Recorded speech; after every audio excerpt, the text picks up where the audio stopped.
Opa, seja muito bem-vindo a mais um vídeo aqui do canal do Sabor de Jesus.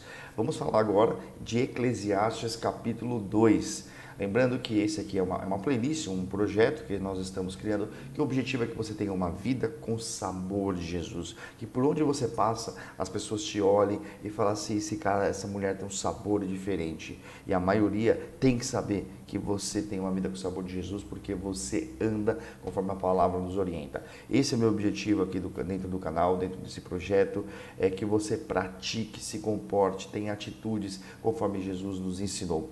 Eclesiastes é um livro do Velho Testamento, mas que todo o Velho Testamento ele aponta para o Novo Testamento. Então, para ele fazer sentido de verdade nos tempos de hoje, você precisa incluir Jesus Cristo nele para que ele faça sentido. Beleza? Vou fazer essa aula aqui agora do Eclesiastes, vamos tentar interpretar. Lembre-se que aqui eu coloco a explicação ao jeito que está na Bíblia, na versão ARA, que é a Almeida Revista Atualizada. Isso, Almeida Revista e Atualizada. Eu coloco essa versão, depois eu coloco a análise do Shed, porque eu uso essa Bíblia aqui. Tá? Então tem as análises do próprio Shed e eu tento dar um suporte com a meu próprio entendimento, tá? Mas isso não anula a tua necessidade de você ter a sua Bíblia, de você fazer a sua oração, de você ler a palavra, de você ter uma meditação na palavra, porque não é fácil, você tem que entender tudo isso que eu vou te falar, colocar no contexto da tua vida.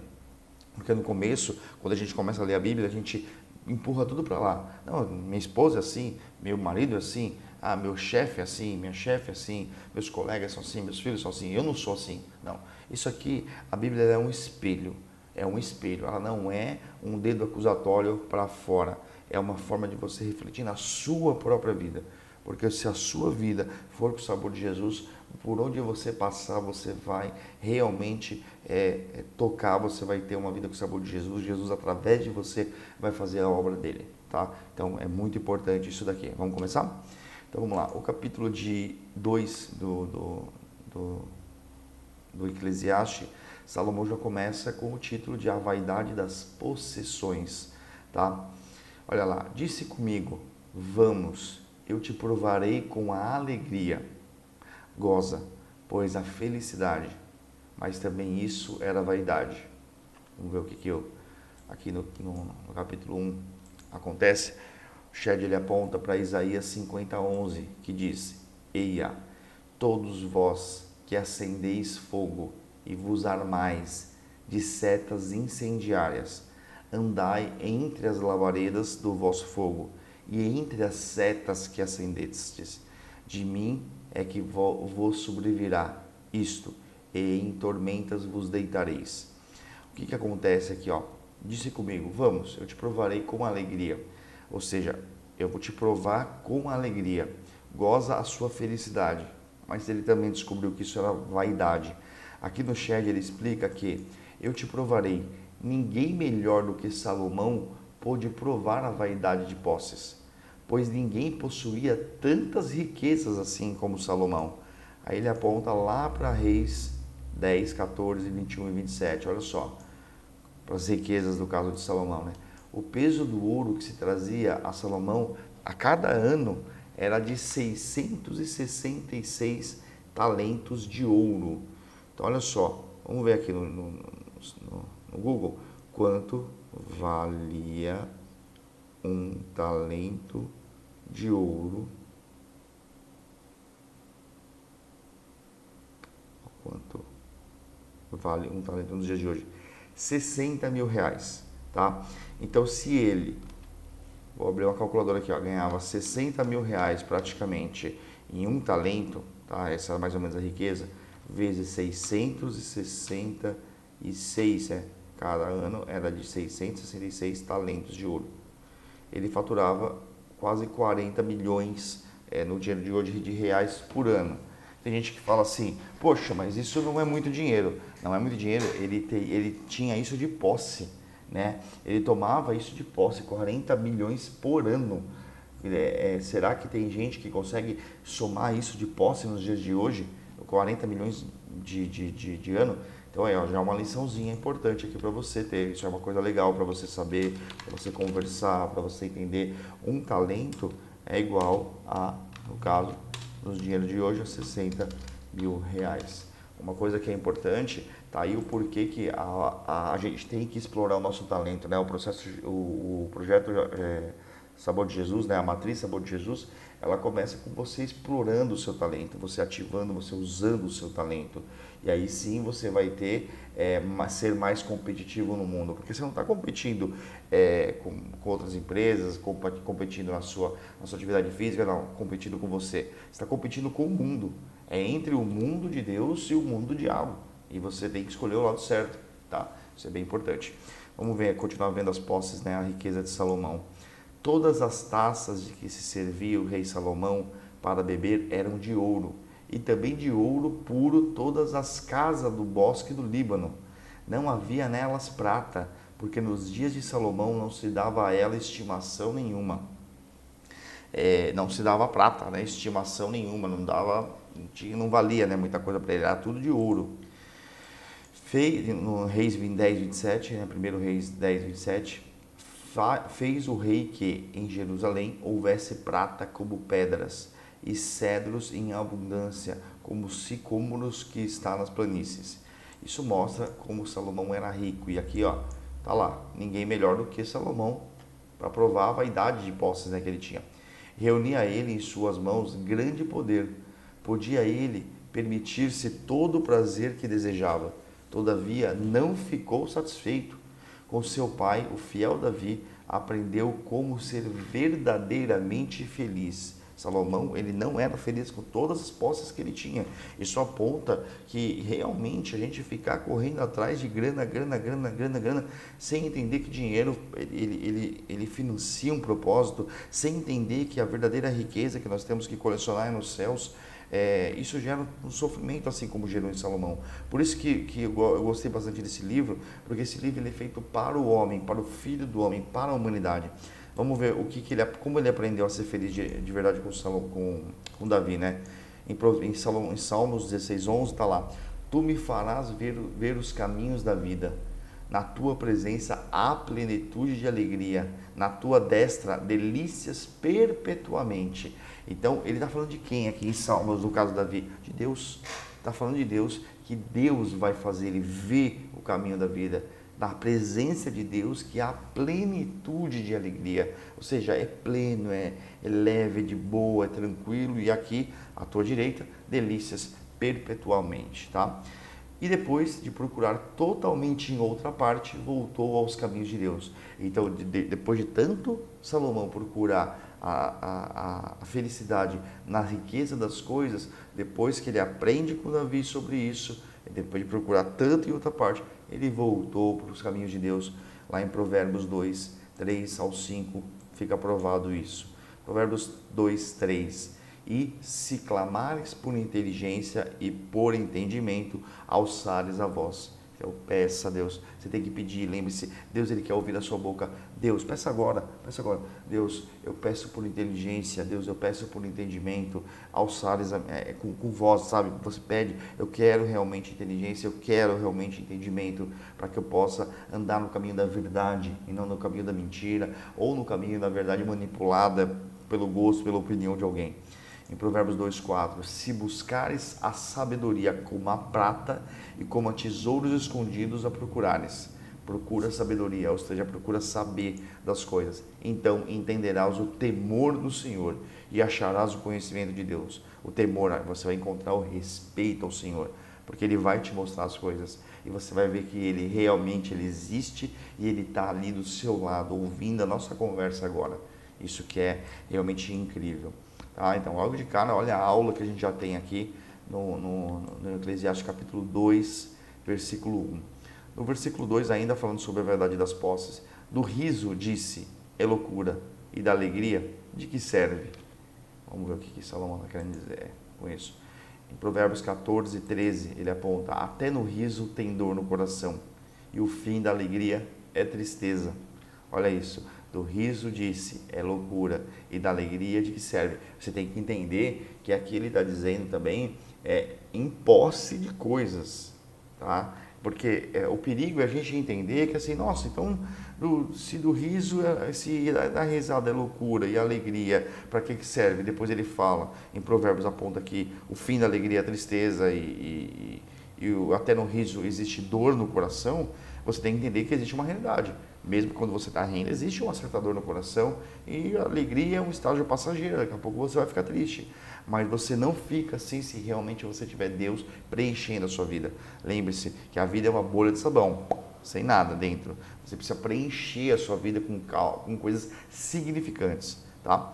Na minha cabeça faz bastante sentido isso. Vamos lá no 3 ainda, falando sobre a vaidade das possessões.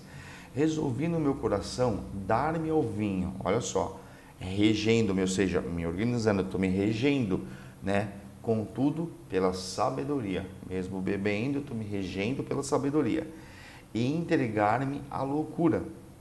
Ele se entregou à loucura, o quê? Do riso, da alegria, né? Que o vinho ele causa, até ver o que melhor seria que fizesse os filhos dos homens debaixo do céu, durante os poucos dias da sua vida. Parece que Salomão aqui queria fazer um teste, né? Tipo, eu vou tomar uma, né? Eu sou um cara sábio, vou me reger pela sabedoria, vou manter o autocontrole, a minha performance emocional, né? Vou me entregando à loucura aqui do vinho, vou tentar para ver como que o Filho do Homem realmente faz debaixo do céu durante os poucos dias da sua vida. E aí aqui em 13, no versículo 3, Shed aponta para o 1,17, que a gente já leu, né? No caso, na aula passada. Apliquei o coração a conhecer a sabedoria e a saber o que é loucura e o que é estultícia. E vim a saber que também isto é correr atrás do vento. Percebe que a Bíblia ele é esse quebra-cabeça, né? O pastor lá da igreja ele usa uma frase muito legal que a Bíblia responde à própria Bíblia. A Bíblia responde à própria Bíblia. Então, olha só, apliquei o coração a conhecer a sabedoria e a saber o que é loucura e o que é estultícia. E vim a saber que também isso é correr atrás do vento. Ou seja, você não tem como correr atrás do vento. Você não vê ele, você não consegue saber de onde ele veio nem para onde ele vai. Né? Ele só passa por você, você sente ele. Então, isso é bem importante entender que Salomão estava fazendo um teste, mas que no final ele viu que parece que ele vivia uma vida tentando fazer testes sem Deus, né? E realmente ele comprovou como um cientista de que Deus é o preenchimento certo. Pela sabedoria. Aí ele pede aqui o Shed para comparar 1 Reis do 4, do 29 ao 34. Vamos fazer isso. 1 Reis do 29 ao 34, para a gente conseguir isso. Deu também Deus a Salomão sabedoria, grandíssimo entendimento e larga inteligência, como a areia que está na praia do mar. Olha só, Deus deu a Salomão sabedoria e grande entendimento e larga inteligência. A inteligência dele era considerada como grão de areia na praia do mar. Era imensa, por isso que foi considerado o homem mais inteligente. Era a sabedoria de Salomão maior do que a de todos os do Oriente e do que toda a sabedoria dos egípcios. Era mais sábio do que todos os homens, mais sábios do que Etã, israelita, e do que Emã, Calcol e Darda, filhos de Maol, e correu a sua fama por todas as nações em redor. Compôs 3.000 provérbios, e foram os seus cânticos 1.005. Discorreu sobre todas as palavras, desde o cedro que está no Líbano até o hisopo que brota do muro. Também falou dos animais, das aves, dos répteis e dos peixes. Ou seja, você viu que Salomão era um cara que tinha conhecimento, ele falava de tudo um pouco, ele sabia de tudo, um pouco não, ele sabia de tudo muito, né? Esse ditado lá, você sabe de tudo um pouco, não, ele sabia de tudo muito. De todos os povos vinha gente a ouvir a sabedoria de Salomão, e também enviados de todos os reis da terra que tinham ouvido da sua sabedoria. Isso prova, né, que pela sabedoria, porque aqui ele fala, ó, resolvendo meu coração dar meu vinho, regendo-me com tudo pela sabedoria. Porque Salomão tinha tudo aquela sabedoria que ele tinha, né? Mas, Shed faz análise, o vinho não satisfez, nem combinou com a sabedoria. Olha que interessante. Aponta que a bebida alcoólica, né, no caso o vinho, ele não combina com a sabedoria, pois o mesmo combate a esta.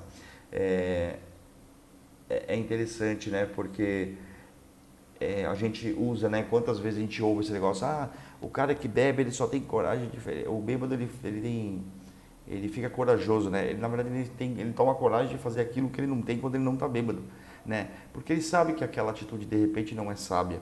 Quantas pessoas cometem erros por causa do uso excesso de álcool, né? Cometem erros, batem em pessoas, causam acidentes, mortes, infelizmente. Quantas pessoas? Então isso mostra que realmente o vinho não combina com a sabedoria, porque ele mesmo combate com a sabedoria, né? Quando tomado em excesso. Isso aqui é muito importante, ó, quando tomado em excesso. E o que eu quero dizer aqui é que fica provado que a bebida alcoólica, ela é um problema para a nossa vida.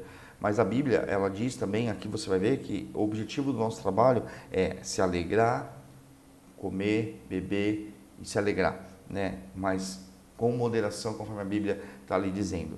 Tem gente que realmente não pode beber e não vai beber nada porque não existe essa moderação. Eu aconselho a isso mesmo, né? Que a bebida alcoólica ela não faça parte da tua vida. Mas se caso você sabe que você é uma pessoa que está ali trabalhando, está ali fazendo a sua vida de boa, está ali tranquilo, né? Você tem autocontrole, essas coisas, você nunca deixa o vinho brigar com a tua própria sabedoria, não deixe de se tornar sábio por causa do vinho. E lembre-se que você é testemunho, dependendo do seu cargo dentro da igreja, da sua liderança. Lembre-se que tem pessoas que são escravas do álcool e que estão em processo de cura. E você precisa dar testemunho. Você não pode, também existe isso na Bíblia, a gente não pode se escandalizar. Então isso não é legal. Por mais que você tenha o seu autocontrole, não se escandalize, né? As pessoas não se expõem a bebida a essas pessoas, né? Toma todo cuidado, tenha totalmente zelo, porque você está aqui para servir, é uma seta para fora. Então a gente tem que pensar realmente no outro, é um sacrifício. Eu nunca tive problema com bebida alcoólica, nunca. Eu nunca fui viciado, eu nunca fui chegar em casa e abrir uma cerveja, eu tomava minha cerveja realmente quando eu chegava em casa, quando eu saía, eu tinha uma visita, ou eu tinha um churrasco, eu tinha uma festa, eu ia para um bar, alguma coisa, eu fazia isso. Mas a bebida, ela nunca, claro, eu já fiquei bêbado e não me lembro de ter feito besteiras na minha vida causadas pela bebida. Mas quando a gente bebe, a gente fala mole, a gente fala besteira, a gente faz brincadeiras que não deve fazer. Então pensa nisso, tá? Não tenta achar que isso é o homem impondo, não, ser crente não pode beber, não, acreditar em Deus não pode beber.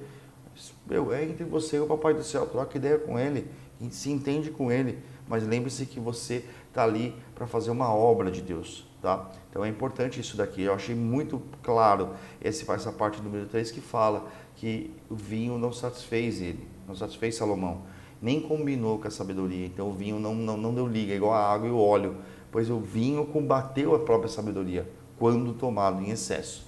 Então tem equilíbrio das coisas, tá? Em 4 não tem nenhum apontamento do Shed, mas o 4 empreendi grandes obras, edifiquei para mim casas, plantei para mim vinhas, né? Ele diz aqui do 4. Aqui ele está falando das conquistas das posses dele, né? No 5, fiz jardins e pomares para mim, e nestes plantei árvores frutíferas de toda espécie. No 6, fiz para mim açudes, para regar com eles o bosque em que reverdeciam as árvores, né? Então, que cuidam das árvores. Então, até o 6 aqui, ó, não tem explicação. Aqui ele fala, então, sobre as posses, né? Que realmente as posses nunca vão preencher o que é necessário. Já na parte aqui, na segunda folha, tem aqui o 7º, comprei servos e servas, e tive servos nascidos em casa. Então, olha, ele começou a existir uma criação, né? Começou a nascer servos dentro da própria casa dele. Também possuí bois e ovelhas, mais do que possuíram todos os que antes de mim vieram em Jerusalém. Mostra de novo a riqueza de Salomão, né, maior do que todo mundo que tinha vindo dele, né, no passado. O 7 também não tem nenhum apontamento, a partir do 8 a gente começa a ter.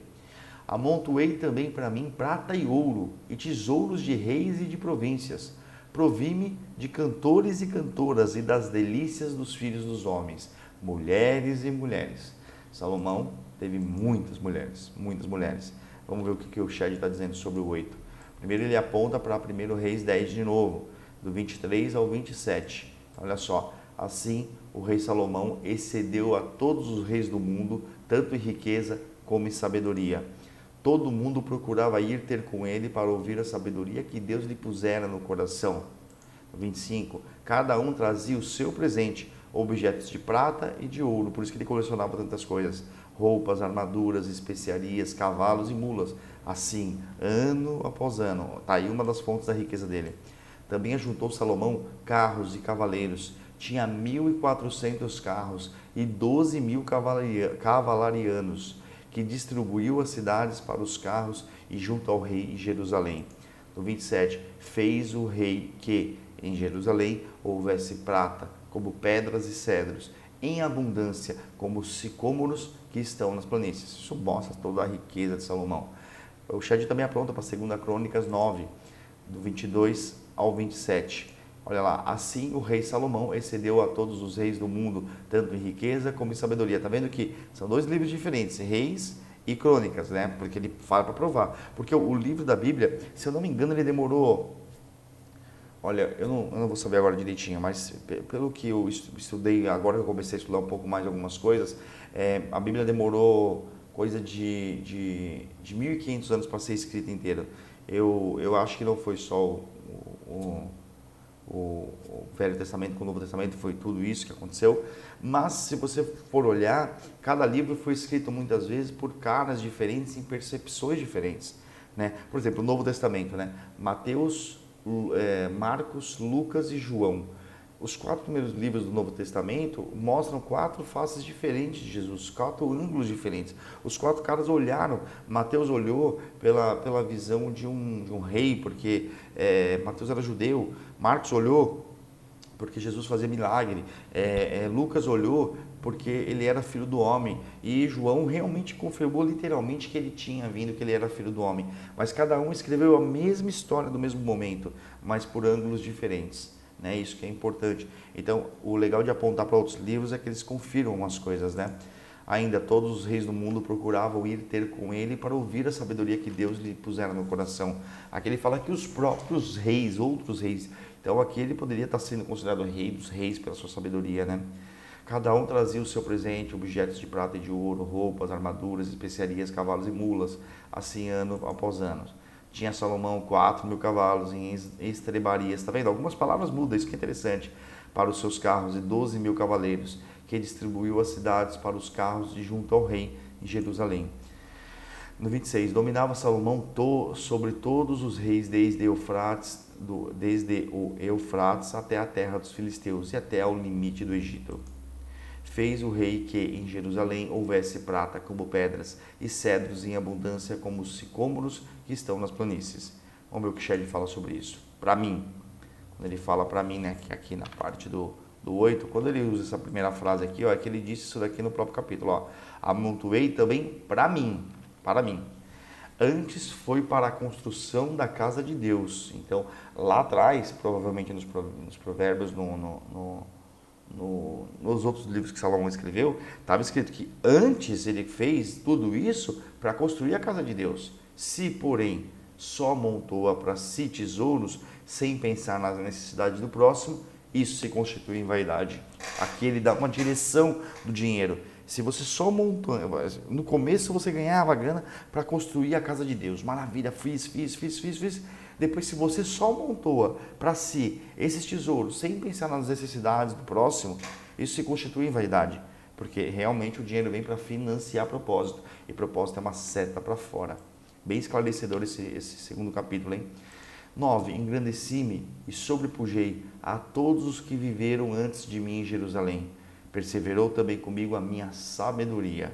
Aqui ele fala sobre como ele era melhor, né, do que todos que tinham vindo antes deles. Em Eclesiastes 1,16, o Shed aponta: disse comigo, eis que me engrandeci e sobrepujei em sabedoria a todos os que antes de mim existiram em Jerusalém. Com efeito, o meu coração tem tido larga experiência da sabedoria e do conhecimento. Né? Cruza no próprio livro, né, do capítulo passado.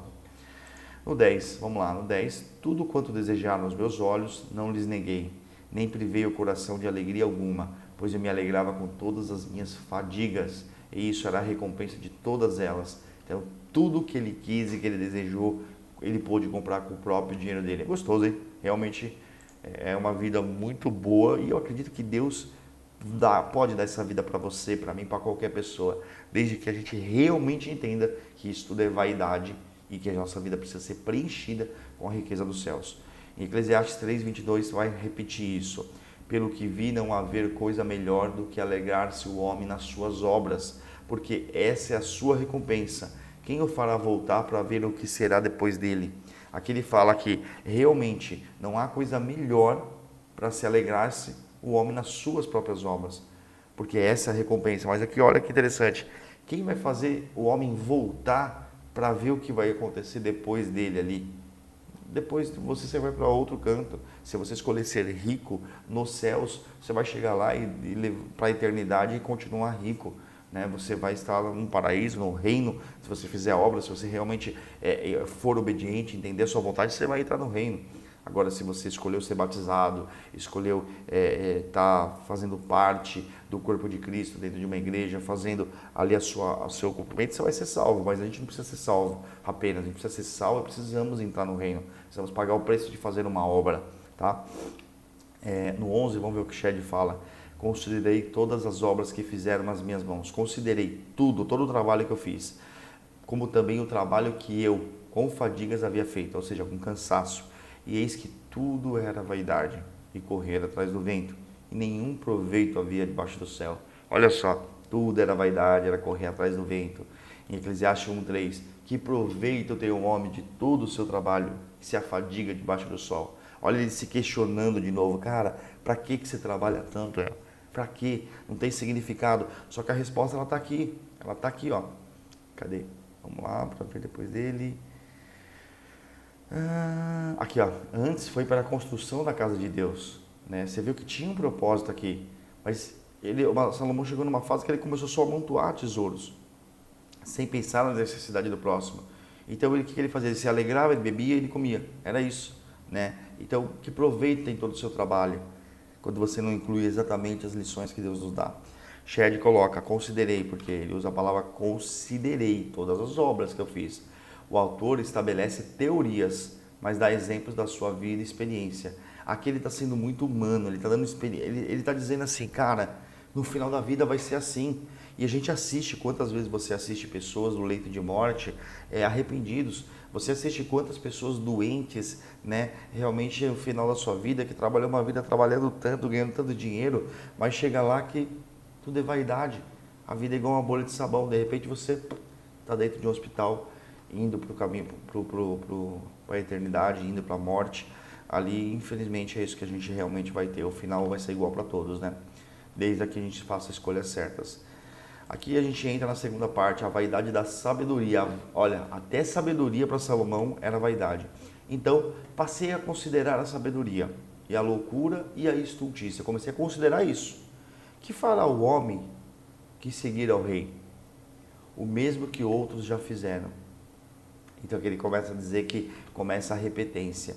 Em Eclesiastes 1:17 está lá, apliquei o coração a conhecer a sabedoria e a saber o que é loucura e o que é estultícia, e vim a saber que também isto é correr atrás do vento. Tá? Então aqui ele buscou pela sabedoria, pela loucura, estultícia, e isso também é correr atrás do vento.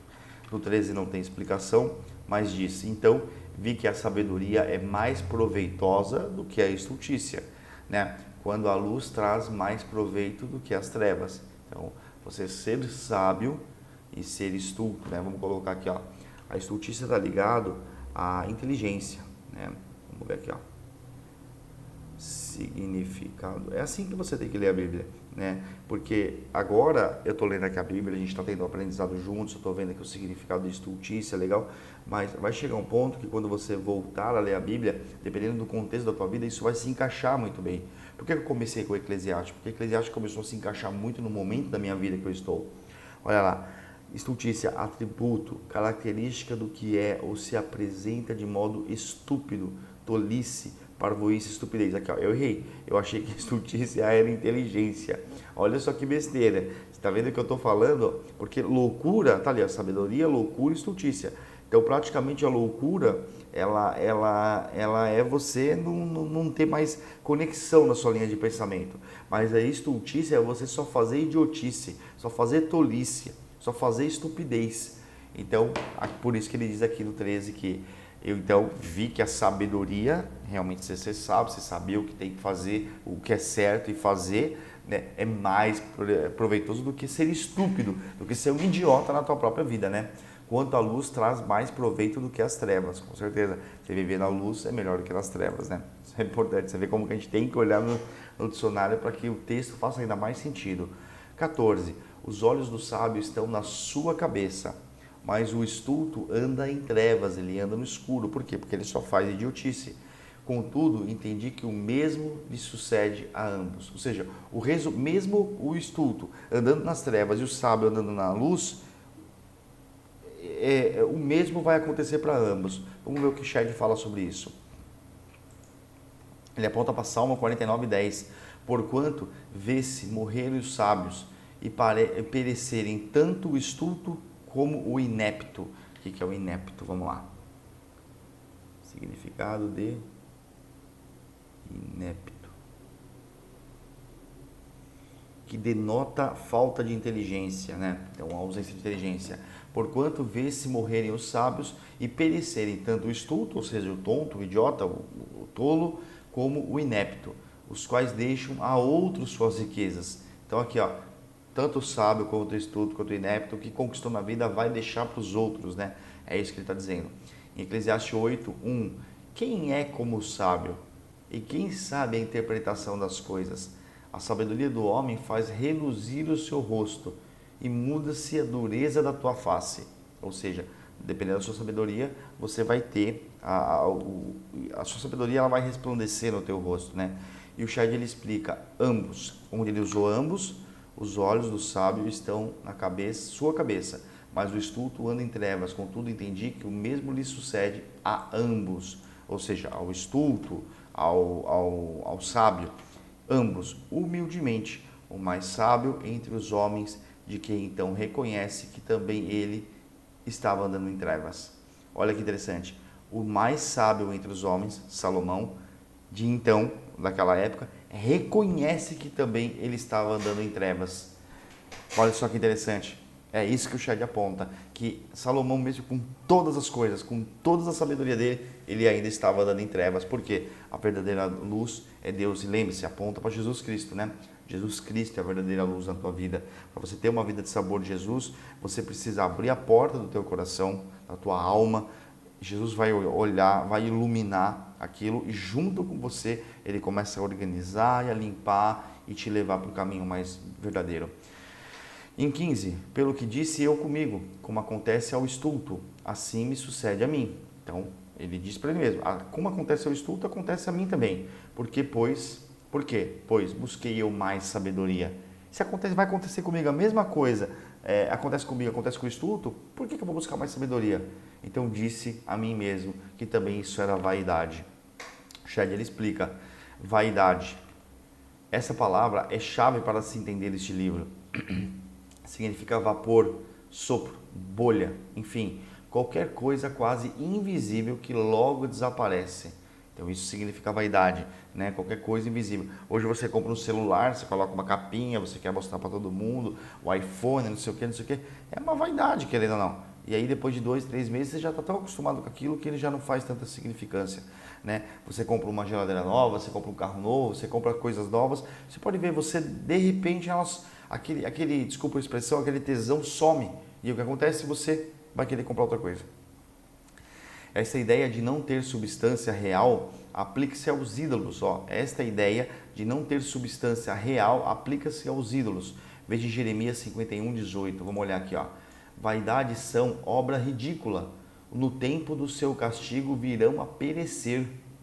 No tempo que você será castigado, né? No caso de Jeremias Velho Testamento, virão a perecer. Então, a vaidade, você viver uma vida de vaidade é uma obra ridícula, é uma obra que não significa nada. E aos que adoram, né, no caso, Isaías 44:9, todos os artifícios de imagens de escultura são nada, e as suas coisas preferidas são de nenhum préstimo, ou seja, não presta.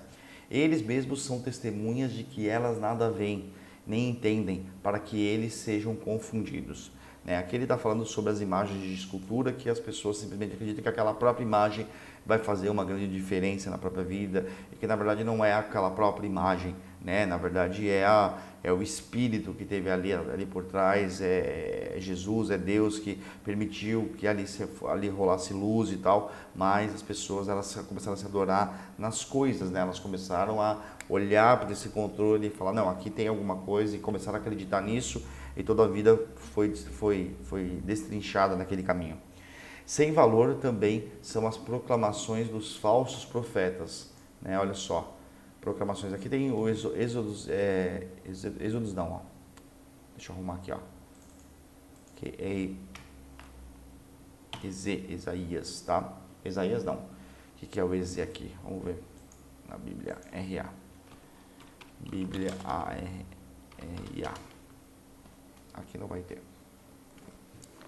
Vamos olhar aqui na minha Bíblia, que é o Eze mesmo. Acabei esquecendo. Não é Ezra, será que é o Ezra? Cadê? Subiu? Eze.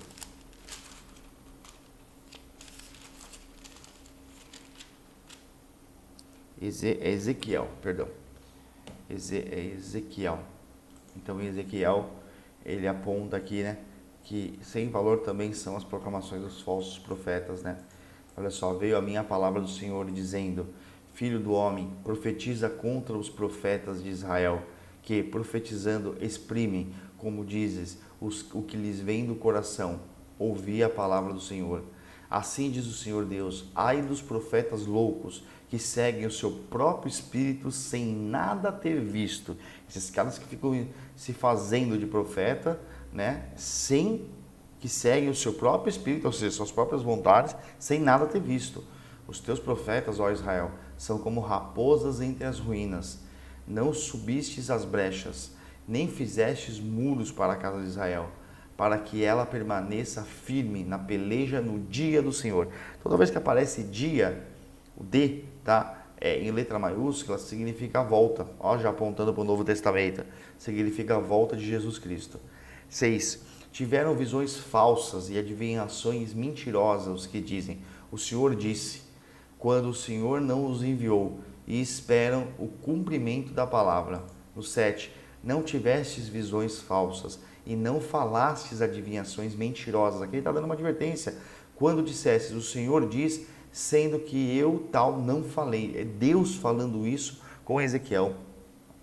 No 8, portanto, assim diz o Senhor Deus, como falais falsidade e tendes visões mentirosas, por isso eu sou contra vós outros, diz o Senhor Deus. 9, minha mão será contra os profetas que têm visões falsas e que adivinham mentiras, não estarão no conselho do meu povo, não serão inscritos nos registros da casa de Israel, nem entrarão na terra de Israel. Sabereis que eu sou o Senhor Deus. No 10, visto que andam enganando, sim, enganando o meu povo, dizendo paz, quando não há paz, e quando se edifica uma parede, os profetas a caíam. Dize aos que a caíam, que ela ruirá, haverá chuva de inundar, vós, ó pedras de saraivada, caireis, e tu, vento tempestuoso, irromperás. No 12, ora, e eis que, caindo a parede, não vos dirão, onde está a cal com que a caístes? Portanto, assim diz o Senhor Deus, tempestuoso vento farei irromper no meu furor, e chuva de inundar haverá na minha ira, e pedras de saraivada da minha indignação para a consumir. No 14, derribarei a parede que caístes, darei com ela por terra, e o seu fundamento se descobrirá. Quando cair, perecereis no meio dela, e sabereis que eu sou o Senhor. No 15, assim cumprirei o meu furor contra a parede e contra os que a caíram, e vos direi, a parede já não existe, nem aqueles que a caíram. Caiaram. Os profetas de Israel que profetizaram a respeito de Jerusalém e para ela têm visões de paz, quando não há paz, diz o Senhor. Tu, ó filho do homem, aqui ó, contra as falsas profetisas, tu, ó filho do homem, põe-te contra as filhas do teu povo, o que profetizam de seu coração, profetiza contra elas.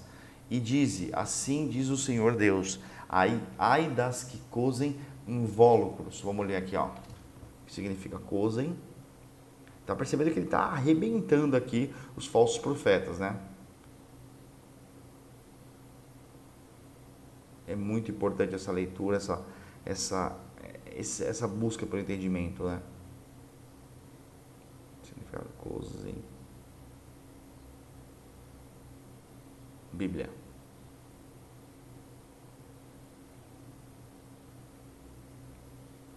Não tem. Cosem, alinhavam, unem, costuram, né? Ai das que costuram, provavelmente, então, invólucros.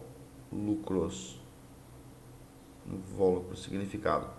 É aquilo que serve ou é uso para envolver, cobrir, envoltório, cobertura, revestimento. Ó, costura, revestimento. Olha lá. Ai das que costuram revestimentos feiticeiros, ou seja, aquelas capas, aquelas coisas, provavelmente, para todas as articulações das mãos e fazem véus para as cabeças de todo tamanho, para caçarem almas. Então, quem produzia isso, né? Quereis matar as almas do meu povo e preservar outras para vós mesmas? No 19, vós me profanastes entre o meu povo por punhados de cevada e por pedaços de pão, ou seja, se profanaram contra Deus por isso apenas, para matardes as almas que não haviam de morrer e para preservardes com vida as almas que não haviam de viver, mentindo assim ao meu povo que escuta as mentiras. Portanto, assim diz o Senhor Deus, eis aí vou eu contra vossos invólucros feiticeiros, com que vós caçais as almas como aves, e as arrancarei das vossas mãos. Soltarei livres como aves as almas que prendestes. Deus iria soltar a gente da apreensão das pessoas. Lembrando que assim, né?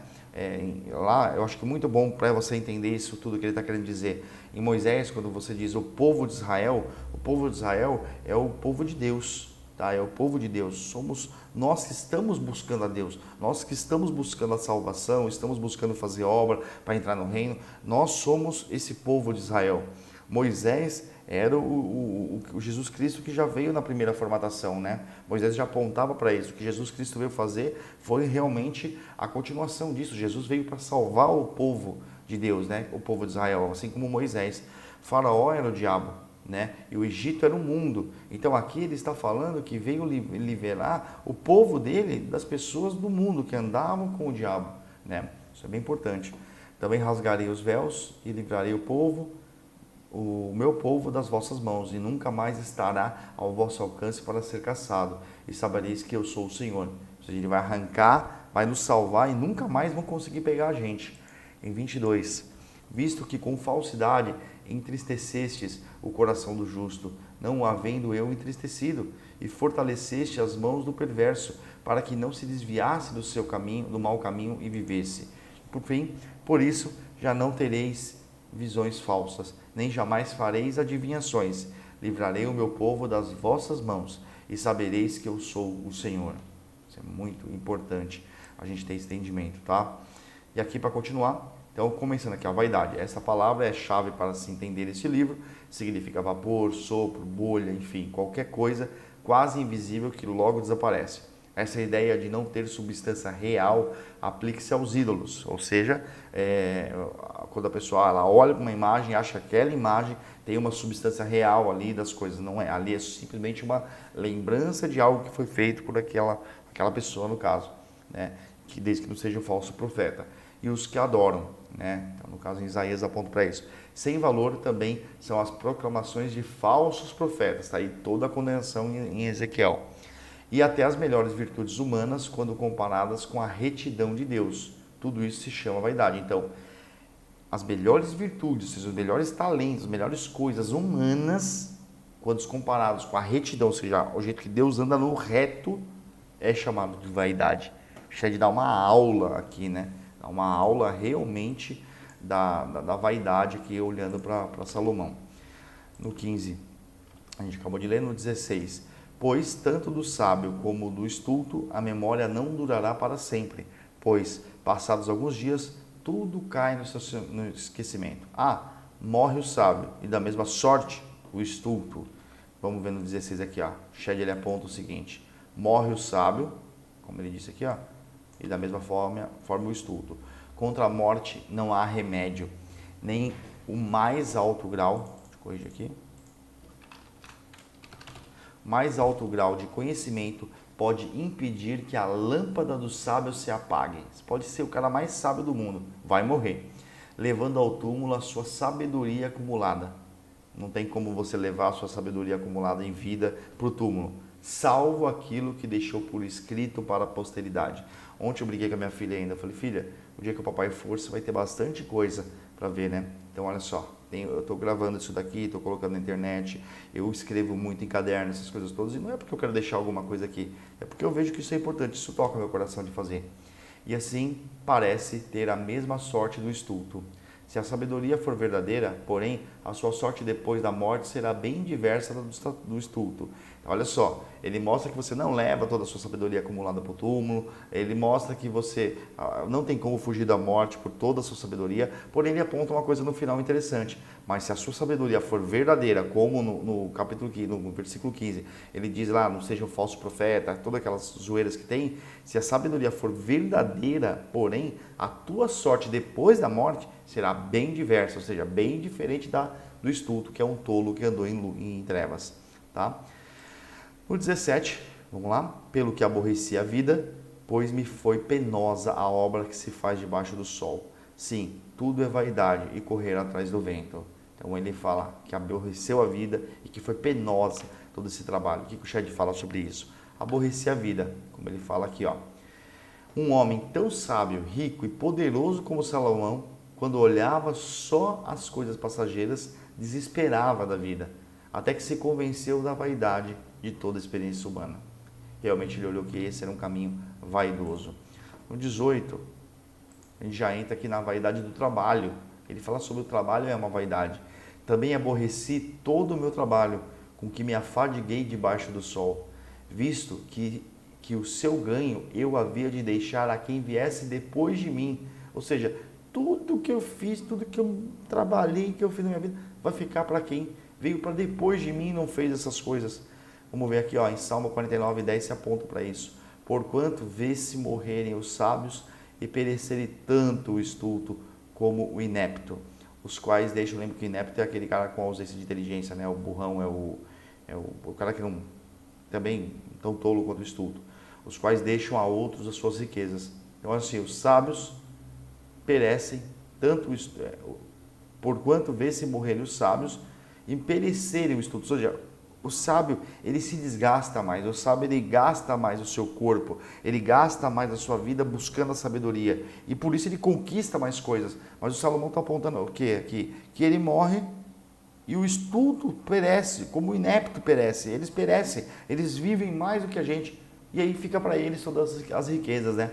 É esse incômodo que Salomão acaba tendo na vaidade do trabalho. Lembrando que tudo isso não faz sentido. Mas se você acrescenta Deus, acrescenta Jesus de verdade como principal, como eu estou colecionando riqueza no céu, tudo isso está tudo certo, né? Você está lá se alegrando, está comendo, está bebendo, mas você está colocando Deus em primeiro lugar. Isso é importante, é você preencher isso. É isso que Salomão está mostrando para a gente. E quem pode dizer se será sábio ou estulto? Quem pode dizer se você será sábio ou estulto? Contudo, ele terá domínio sobre todo o ganho das minhas fadigas e sabedoria debaixo do sol, né? Quem sabe, mas ele vai ter domínio sobre tudo. Isso também é vaidade. 19 não tem explicação, está bem claro aqui. Lembrando que ser sábio de verdade é melhor no final da vida do que não ser. Então, me empenhei porque o coração se desesperasse de todo o trabalho com que me afadigara debaixo do sol, ou seja, que me afadiguei, que me cansei. 20 também não tem explicação, porque ele se empenhou no coração dele e ele se desesperou com tudo isso. Porque há homem cujo trabalho é feito com sabedoria, ciência e destreza. Contudo, deixará o seu ganho como porção a quem por ele não se esforçou. Também isso é vaidade e grande mal. Ele trabalhou a vida inteira com a sabedoria, colecionou as coisas e tal, e vai deixar para quem não ajudou ele nem um pouquinho. A gente vê muitas lições disso hoje em dia, né? O que o Shed fala sobre isso? Olha só, deixará o seu ganho, ó. Cadê? Deixará o seu ganho, contudo, deixará o seu ganho como porção, ó. O que o Shed quer dizer sobre isso? Deixará o seu ganho. Outros que nada fizeram gozarão do suor do sábio, e do resultado de seu esforço após a morte deste. É a essência da parábola de Jesus a respeito do rico insensato, que está lá em Lucas 12, no 20 e no 21. Mas Deus lhe disse: louco, essa noite te pedirão a tua alma. O que tens preparado? Para quem será? Assim é o que entesoura para si mesmo e não é rico para com Deus. Olha só, aqui mostra claramente que você não pode se entesourar, né? Ou seja, ficar rico, colecionando coisas, tesouros só na sua vida, né? E que você não é rico com Deus. A gente tem que buscar a riqueza com Deus, porque aí Deus vai dar pra gente a riqueza material, a riqueza das coisas. Porque Deus, ele quer ver a gente rico, principalmente se a gente tem a sabedoria para viver a vida nessa plenitude que a palavra nos ensina. Pergunta, ai, Deus, ao rico na hora da sua morte, o que tens preparado? Para quem será? Está aqui, ó.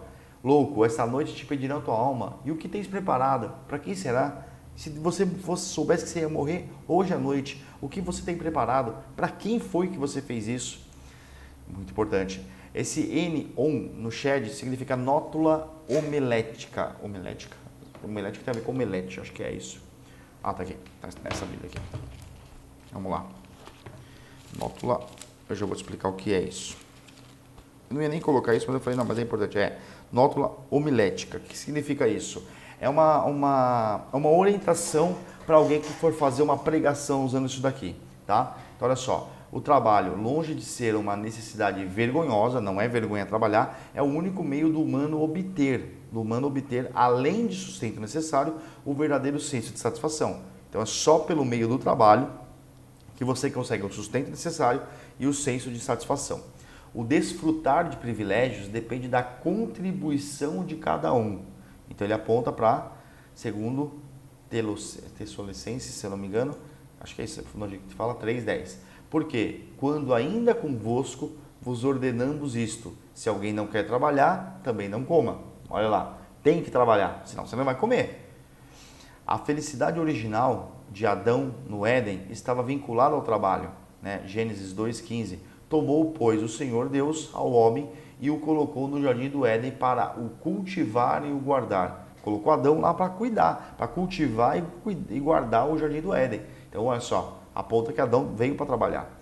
Até o privilégio de trabalhar, ter um papel na vida e comprazer-se nisso, é uma graça concedida por Deus. Então, o trabalho é graça de Deus. Tá? É importante, só que o que ele está querendo dizer, quando você trabalha para colecionar mais coisas na terra do que no céu, aqui está escrito, né? Assim o que entesoura para si mesmo e não é rico para com Deus. Vamos lá, na reta final, 22, aqui a gente entra. Pois que tem um homem de todo o seu trabalho e da fadiga do seu coração, em que ele anda trabalhando debaixo do sol. O que ele está querendo dizer aqui? Em Eclesiastes 1:3 tem a explicação. Que proveito tem o homem de todo o seu trabalho, com que se afadiga debaixo do sol? Ou seja, só buscando por coisas, sabendo que vai ficar para os tolos, sabendo que vai ficar para os estultos, sabendo que vai ficar para os ineptos e por aí vai. No 23, porque todos os seus dias são dores e o seu trabalho desgosto. Até de noite não descansa o seu coração, também isso é vaidade. Quantas noites de sono você perdeu por causa do trabalho, por causa do dinheiro, por causa das coisas da terra, por causa de um aluguel, de uma conta de água, essas coisas todas?